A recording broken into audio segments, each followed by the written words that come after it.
Yo, what's good, man? How's everybody out there? How y'all doing, man? It almost kind of feels like a Friday, but it's not, man. We almost there, baby. Yeah, I'll try to bring the vibes for you guys so y'all can y'all go into your Friday, go into your weekend strong, man. I'll try to provide some Thursday vibes for y'all. Hey, man, we got some stuff to talk about. I got some shit to get off my chest today, man. Bear with me. Bear with me. Bear with me, man. How's everybody out there?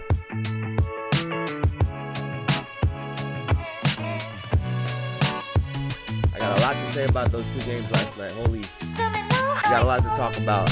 I tried my best not to take too much of y'all time today. I know I was yapping yesterday. Legendary yap session yesterday. But we got some stuff to talk about today for sure, man.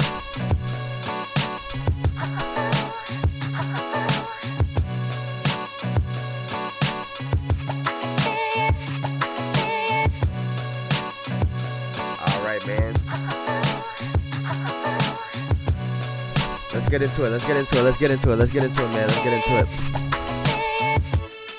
Welcome to another episode of the Jayson Estrera Show, where we talk about basketball as accurate as possible. We got breaking news. I literally just saw this before I got on, but we got some breaking news. What's good, Elijah? Your friend says hi. How y'all doing? How y'all doing? But did you guys see this? We gotta start. I don't even know where to start for today's show. I'm all over the place. Today is not a real day. Today is not a real day. My girl and I are super busy. We gotta get out by tonight. It's a lot going on. So we gotta start right here. Damian Lillard is cleared of blood clot in just over 3 weeks. He is now off blood thinning medications, and apparently he's still not cleared for game one, which is not surprising at all, right? I mean, when it comes to players, I would say health comes over everything, but I don't know if that's typically how organizations feel about things, right? And we'll talk about organizations today. We'll talk a lot about organizations and teams today, right? But great for Damian Lillard that he has gotten through this injury, this problem quickly. I don't know how you guys feel about this, but I always worry when guys come back early from injuries. We've seen too many times we've seen guys come back too early from an injury and re-aggravate either the same thing or something else because of it. Now, maybe Damian Lillard, and hopefully Damian Lillard is just a different human being from all of us. I was reading somewhere that typically people are on blood thinners for 6 months. That's why Wemby was out for the season. Because not only can you not overexert yourself physically while you're on blood thinners, but because you just took 6 months off, especially as a high-level athlete, now you have to get yourself back into shape. And your body has to get back into it. And so I worry if Damian Lillard is coming back too early, because if he's cleared from this, that's great. How long is it for him to how long is it going to take for him to get back to 100% as a high level athlete? That's what I really worry about. I'm hoping that he doesn't even come back for the first round. Right? This almost feels like the Milwaukee Bucks know what their situation is. The threat of Giannis leaving is a real thing.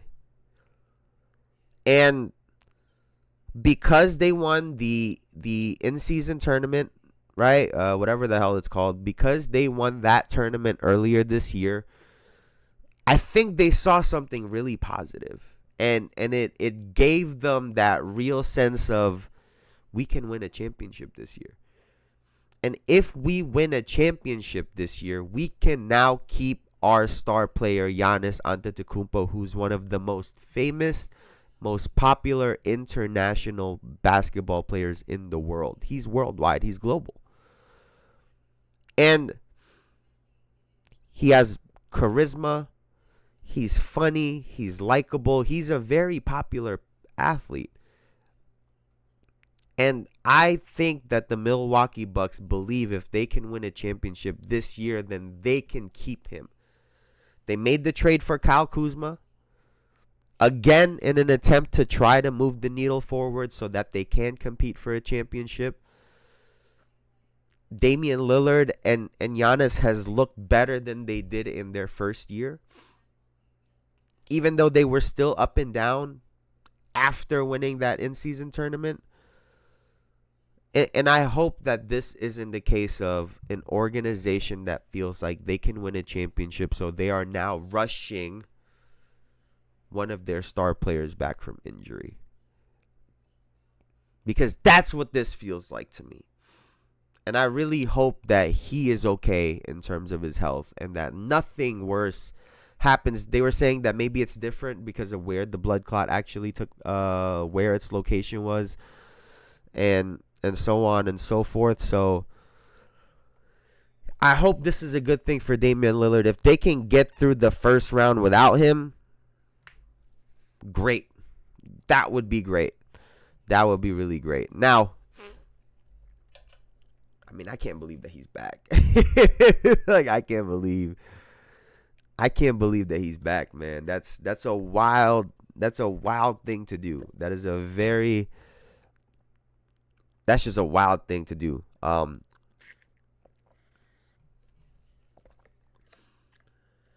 There's another report. And it said only 84 players are eligible to win awards this season.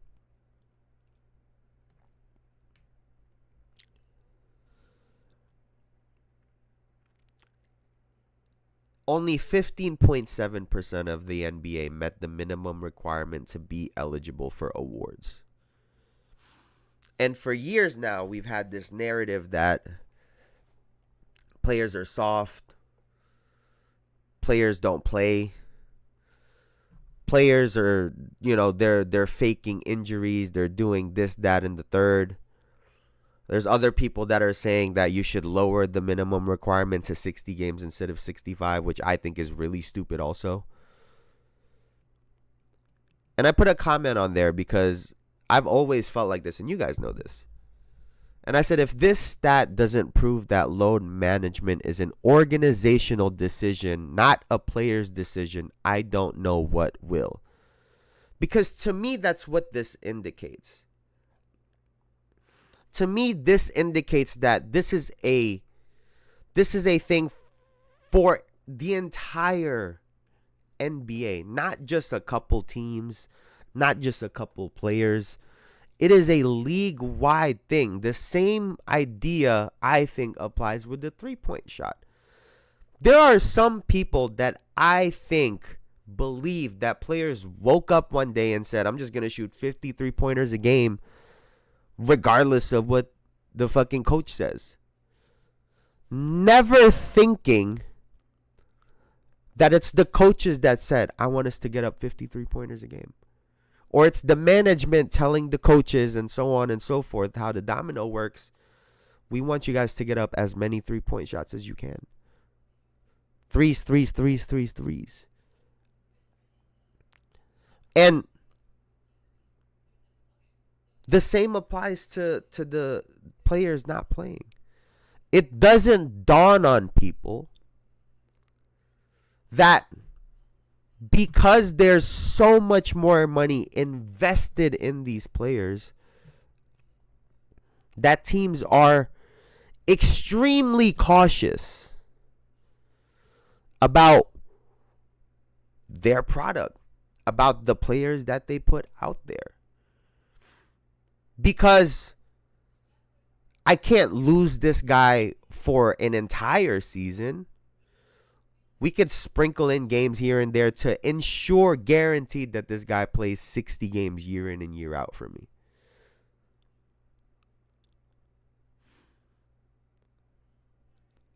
I think that is a much more likely scenario, and I think that that is what is actually happening. We've seen everybody was making fun of Shai Gilgeous-Alexander. He had the little fucking crop top on, which was really a monitor, right? These players get their I guess physiology, their heart rate, their everything gets monitored constantly, especially during practices.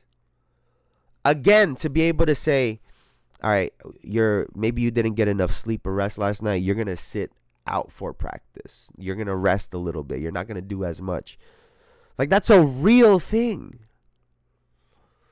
And mind you, these are the guys that are paying you the $200-300 million contract. So, yeah, players are going to be like, I guess. Like, I guess. What am I going to do?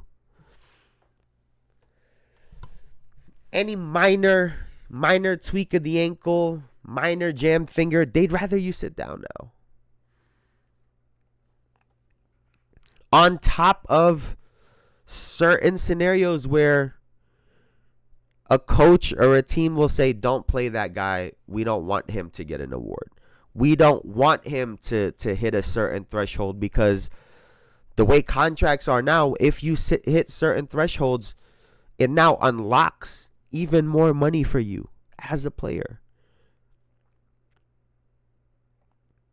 And teams will say, and we've heard this from players, testimonies from former players,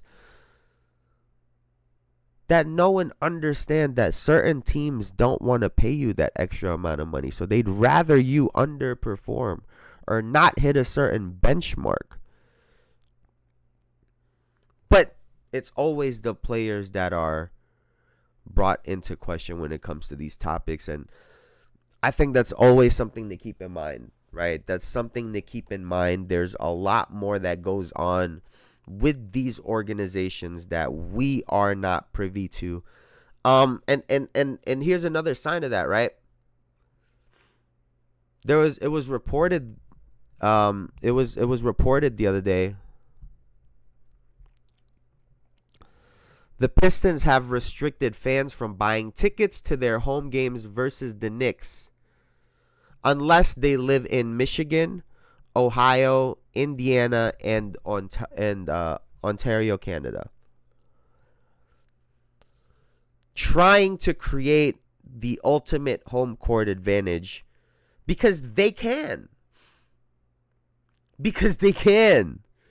It's like I said, these organizations have a lot of control. And I think this is actually really funny. These guys clearly, the Detroit Pistons clearly learned from what happened in Philadelphia last year. And they're like, these New Yorkers are fucking crazy. I'm sure there are a bunch of New Yorkers that were going to drive. I'm sure of it. And you know what some of them are going to do? They're going to call up their friend. They're going to call up their friend to buy a ticket who lives in the Michigan area. And they're going to drive or fly over there and make it to that home game somehow. So I wish the Knicks would do the same thing. I wish we would fire back and give anyone else access but Michigan. But then again, they might not be expecting them to be coming in. But I think it's funny. I think more teams should be doing this. I think it's super dope when you're watching a game on TV and the arena is filled with jerseys or shirts in the home team's color. I think that's super cool. It gives it this college-like atmosphere, this, everyone against the away team atmosphere. I think it's really cool. Sometimes I think it's super lame when they chant for the other guy. I don't care how good they are. Which, unfortunately, Knicks fans have done. They've chanted for Kobe before. They've chanted for Jordan before. And I don't necessarily agree with that. And I love those guys. But, you want to provide, in my opinion, a home court advantage, as much of a home court advantage as you can. Now, I think there is no rules in that game. I think there is no rules, unfortunately.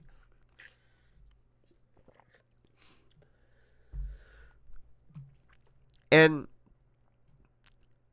that brings me to this topic, and then we'll get into the games.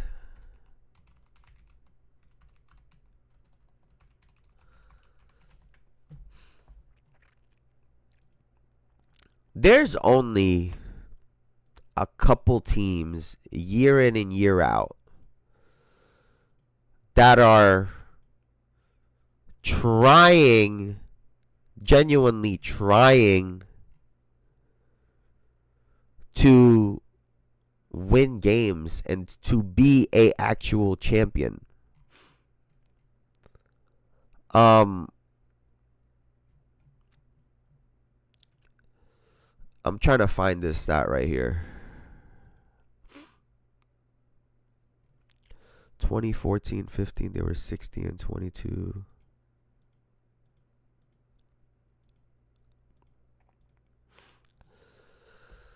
I think the Atlanta Hawks, right? And this is one of the reasons why I'm like, man, I wish Trae Young would get out of Atlanta. Because ever since I could remember, from the 2000s, literally from 2000 and on, the Atlanta Hawks, historically, over the last 25 years, have been middle of the pack.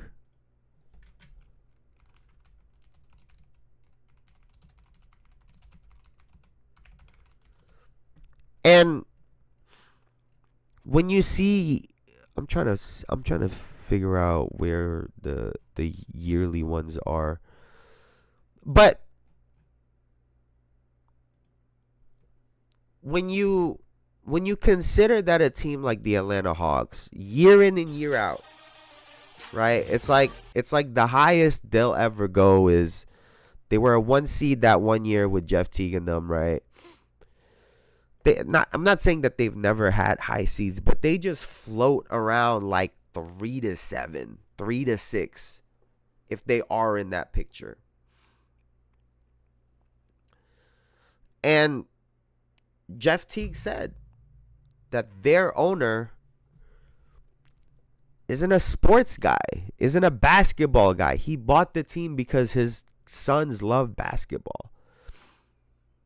And some of them, and they have positions allegedly to, according to Jeff Teague, in the organization. And I say all that to say, most of these owners are businessmen. And if they're making X amount of dollars every year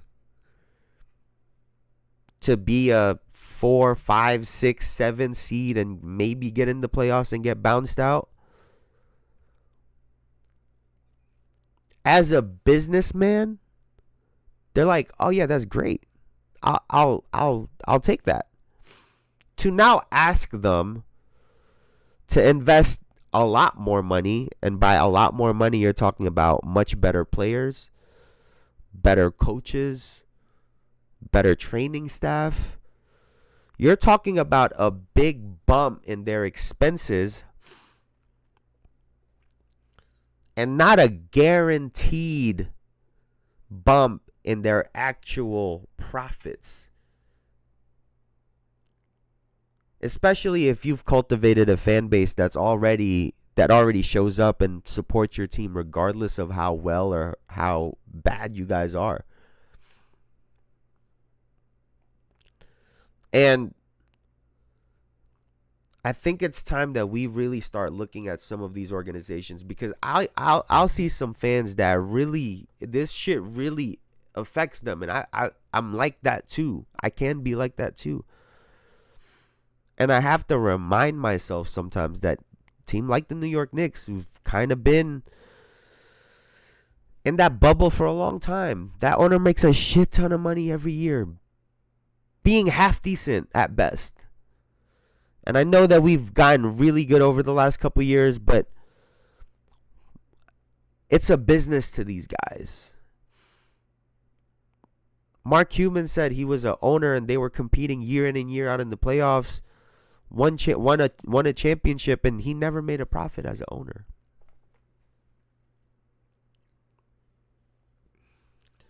And other guys, that profit margin is a lot more important than the championship ring. And there are some fans that need to just understand and realize that for what that is. Now, let's move right along. I hope to get rid of. I hope Trae Young gets the fuck out of there. Genuinely, I hope he gets out of there. But let's move right along. Let's talk about the games last night, right? Because we had the Miami Heat take on the Atlanta. I mean, they're gonna take on the Atlanta Hawks, but we had the Miami Heat take on the Chicago Bulls last night. And 109-90 doesn't really do it justice because this game was not close. Like, this game it just was not close. 109-90. And Tyler Hero was great. I expected him to be great. I said if anyone was going to show up that I would expect to show up for the Miami Heat, it was Tyler Hero. Bam, so-so. But, 12 rebounds is solid, but 15 points is just not enough. But it was enough to get them a win. And on the other side, Kobe White had an awful game. I mean, he had an awful, awful game. The shooting percentage is one thing. The 7 turnovers is just, wow. Wow, 7 turnovers is a lot. So he had an awful game. Josh Giddey was trying.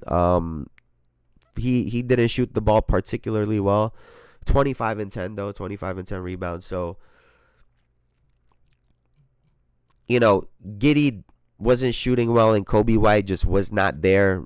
He shot awful and had a lot of turnovers. Started forcing it a lot towards the end. And then compare it to Tyler Hero, who was super efficient from the field, right?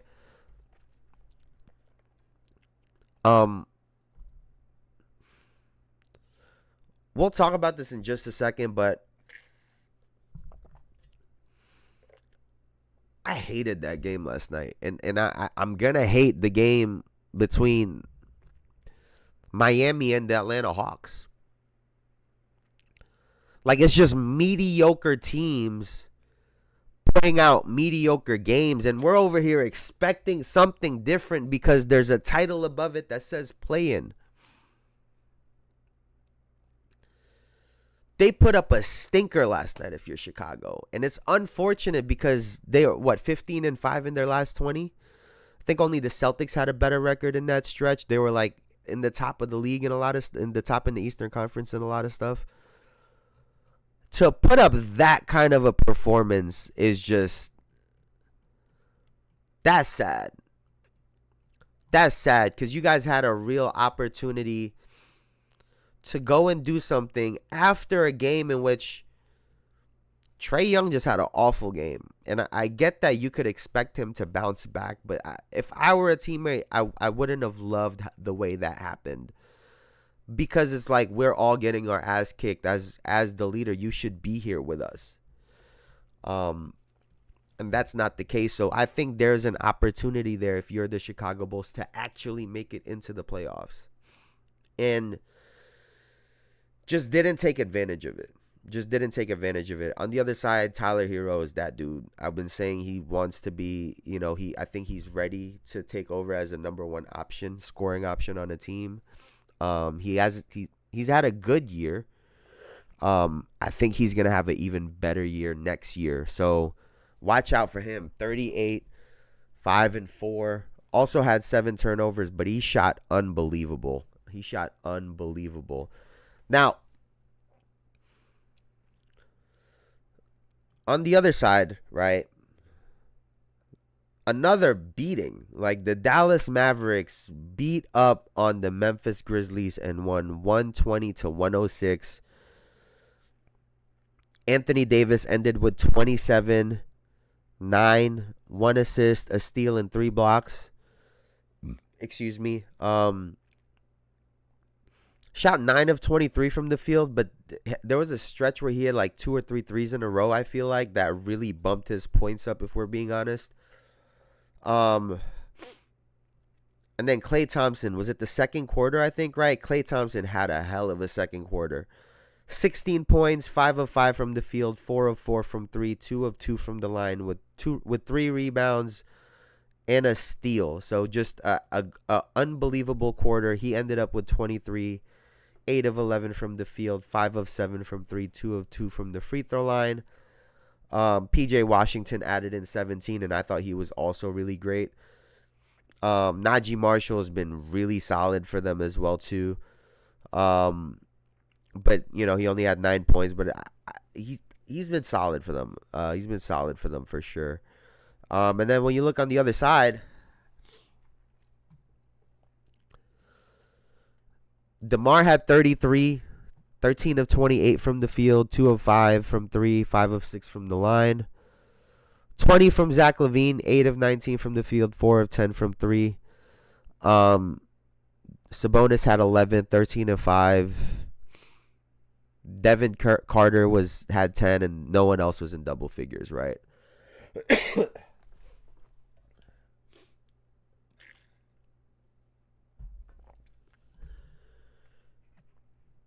These games suck. Like, these games were awful. And maybe a part of it was because I got both the picks wrong. Like, maybe a part of it was because I was dead wrong. But these were not good basketball games. And when you look at the teams, it shouldn't be a surprise. They're at that seeding for a reason. They have their seeds for a reason. It's the 9th and the 10th seed for a reason. If this wasn't the play-in tournament or on a regular night, most people wouldn't turn this on. And so my issue is with the play-in tournament, because it's not like we're having extra games of the best players on the best teams playing. Right? It's not like we got another Lakers OKC game and they had an unbelievable back-to-back games in the last week of the season. It's not like we're getting that. It's not like we're getting, high-level games. We're getting the bottom of the league. And so if that's how the NBA thinks they're going to get more fans, by putting out shit, that's not it. That's not how you're going to pull more fans, by putting out bad products. Those games were bad. They were not good games. They weren't close. Matter of fact, out of the 4 play-in games that we've already watched, only one of them was good. And it just so happened to be with the 2 teams that were in the top 6 already for a decent amount of the year. The Grizzlies were in there for, it felt like a lot of the season. And then the Warriors were in there pretty much as soon as Jimmy and Steph got it rolling. And they got their win streaks. It was off the last week where they dropped all the way to 7. And so 3 out of the 4 games were terrible. No one wants to watch that shit. Is there a possibility they could have been a good game? Yeah, that's always a possibility. But like I said, we're putting mediocre products out there, expecting people to get super excited. Same shit with the All-Star game this year. people don't like what they're doing. Now, I might have a solution. I might have a solution. I don't know if people like it, but I might have a solution. Now,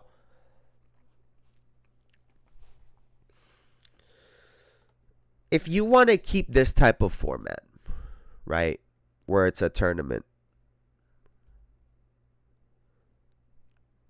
one, I hate how, like, there is no real knockouts, in my opinion. Even though, yes, teams are getting knocked out, but, 7 wins, okay, they're in. 8 loses, all right, they got to go play one more game, and then that's it, boom. Like, it's not, there's no points getting gained. We're not seeing real ups and downs. It's just like, they're just throwing it out there. It's an extra couple of games for no reason, when we've seen these teams be bad all year. So my solution is this, right?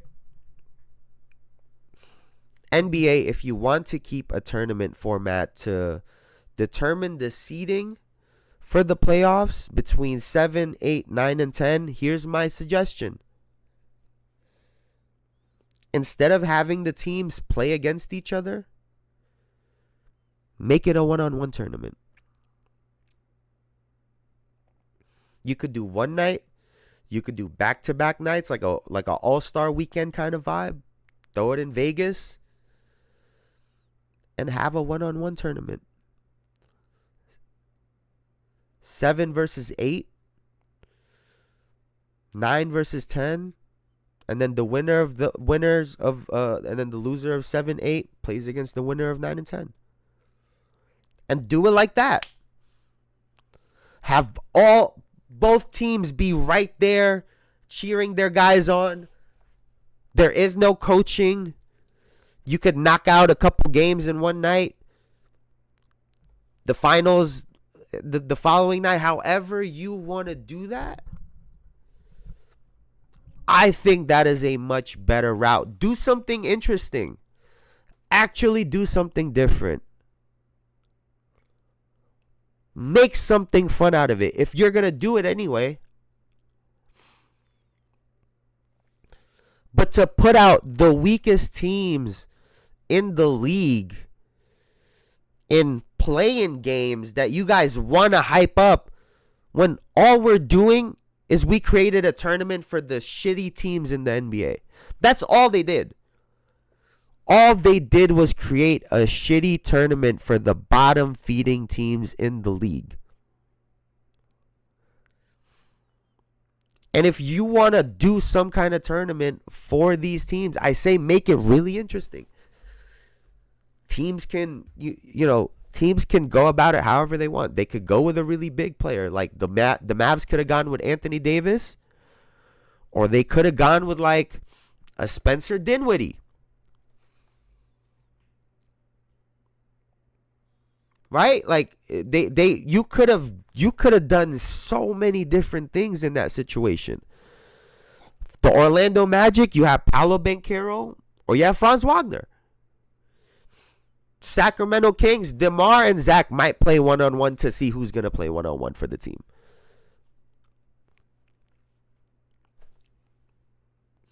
Make it interesting. Make it fun.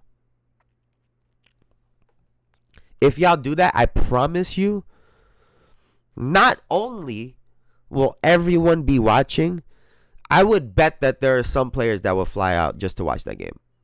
Be in the playoffs already. Will fly out to watch that one-on-one tournament. I'm sure of it. Now, will their teams be happy? I don't know. That's a whole nother thing. But I think that would be a really fun way to spice things up because we are putting out mediocre games trying to get people excited.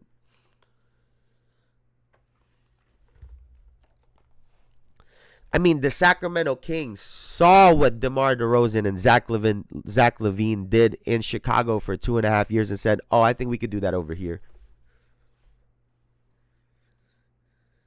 My dumbass even said they gonna go score 30 apiece. Even I got fooled. But y'all run an organization. I don't know, man. I think they got to do something differently. Those games were not fun to watch. They were not good games. They were not good games at all. Like, awful, awful, awful, awful, awful. Is there anything else? Honestly, I think I covered everything I wanted to touch on today. Let me see.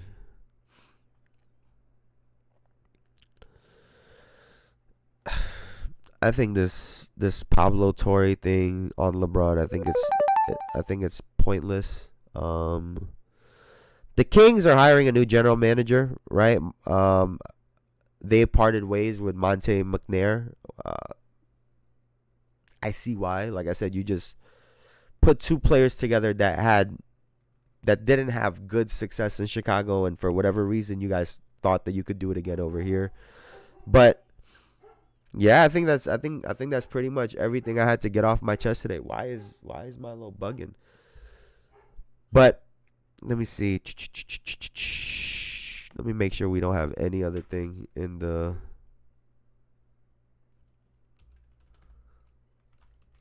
Did Shams tweet anything else outside of that? Excuse me.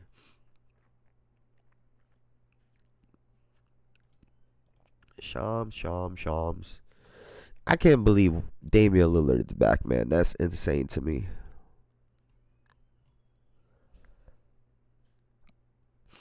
All right, but that's gonna do it for me for now, man. I appreciate you guys as always for hanging out with me. I know it was just a shorter episode today, but like I said, those games were awful last night. There isn't much to talk about. Actually, we'll do picks really quick before I get up out of here for tomorrow night's games. Even though I could give a fuck, like I genuinely think those guys are great. Like, I couldn't care less about this game. Like, the Miami Heat versus the Atlanta Hawks and the Dallas Mavericks versus the Memphis Grizzlies. Both games sound like I don't want to watch this shit. Ja, I don't know how good his ankle is going to be. I doubt he plays, or if he, I think I don't know. I don't think he should play, I guess is what I should say. We don't know how Klay Thompson's going to perform. We saw what happened last year in the play-in. Thank God he redeemed himself last night. But we'll see if he'll be able to carry that over. Same with Anthony Davis. And then on the other side, I don't know what happened with Trae Young the other day. I don't know what type of Trae Young we're going to get after that game. Hopefully he turns up. But again, we're going to get a Miami Heat team where outside of Tyler Hero, they don't really have much. So I genuinely don't know what we're about to see when it comes to the games tomorrow. But let's just get to the playoffs, man. Let's just get to the playoffs already. But that's going to do it for me for now, man. I appreciate you guys as always for hanging out with me. Thank you guys so much. I will be back on Monday. It's just we got some shit to do this weekend, but I won't be here tomorrow, so y'all enjoy the rest of your day, your weekend. You guys enjoy the start of the playoffs. Thank you guys so much. As always, y'all could have been anywhere on the internet, but y'all were here with me, and I appreciate you for that. So thank you so much. I'll see you guys later. Y'all have a great weekend, man.